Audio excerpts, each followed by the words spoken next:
ತೀರ್ಥಹಳ್ಳಿಯಲ್ಲಿ Malnad academy ಅಂತ training ಮಾಡ್ಕೊಂಡಿದ್ದಾರೆ ಸುಬ್ರಹ್ಮಣ್ಯ ಅಂತ ಇಲ್ಲಿಯವರೇ. ಸೊ ಅವರು ಟ್ರೈನಿಂಗ್ ಮಾಡ್ತಾ ಇದ್ದಾರೆ ಅಗ್ನಿವೀರ್ ಸ್ಟೂಡೆಂಟ್ಸ್ ಗಳಿಗೆ. ಈಗ ಆಲ್ರೆಡಿ 5 ಸ್ಟೂಡೆಂಟ್ಸ್ ಹೋದ್ಸತಿ ಸೆಲೆಕ್ಟ್ ಆಗಿದ್ರು. ಅದರಲ್ಲಿ ಒಬ್ಬರು ಅಗ್ನಿವೀರ್ ಆಪರೇಷನ್ ಸಿಂಧೂರ್ನಲ್ಲಿ ಕೆಲಸ ಮಾಡಿ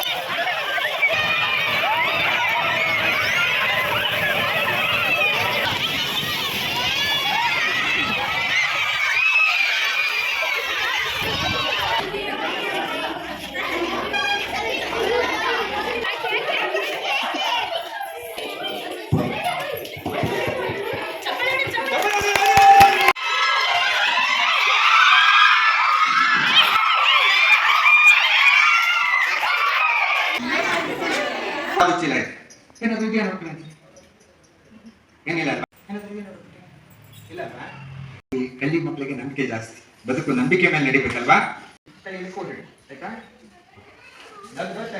ಕೊನೆ ತಾಲ ಶಾಲೆ ಅಲ್ವಾ? ಕೊನೆ ತಾಲ ಶಾಲೆ ಯಾವ್ದು ಒಂದು ಶಾಲೆ ಕಾಲೇಜ್ ಏನೇ ಇರ್ಬೋದು ವಿದ್ಯಾಸಂಸ್ಥೆ. ಇವನು ಮಾತ್ರ ಮನೇಲೆ ಕುತ್ಕೊಂಡು ಓದು ಉದ್ಧಾರ ಯಾವ್ದಾದ್ರು ಯಾರಿದ್ದಾರೆ ಅಂತ ಬೈಕ್ ಅವ್ರು ಕರೆದಿದ್ದೆ ಜಾಗ ಖಾಲಿ ಮಾಡ್ಬಿಟ್ರಲ್ವಾ? ಇಲ್ಲಿಂದ ಹೋದ್ರು ಎಲ್ಲಿಗೆ ಹೋದ್ರು ಅಂತ ಗೊತ್ತಾಗ್ಬೇಕಲ್ಲ. ಶಾಲೆಗೆ ಬಂದಿದ್ರೆ ನಮ್ ಕೆಲಸ ಆದಾಗಲ್ವಾ? ಬಂದಿದಾರಲ್ವಾ? ಈ ಮ್ಯಾಜಿಕ್ ಆಗ್ಬೇಕು. ಈ ಮ್ಯಾಜಿಕ್ ಅನ್ನ ನೀವು ಮಾಡ್ಬೋದು ಅಷ್ಟೇ. ಚೆನ್ನಾಗಿದ್ಯಾ?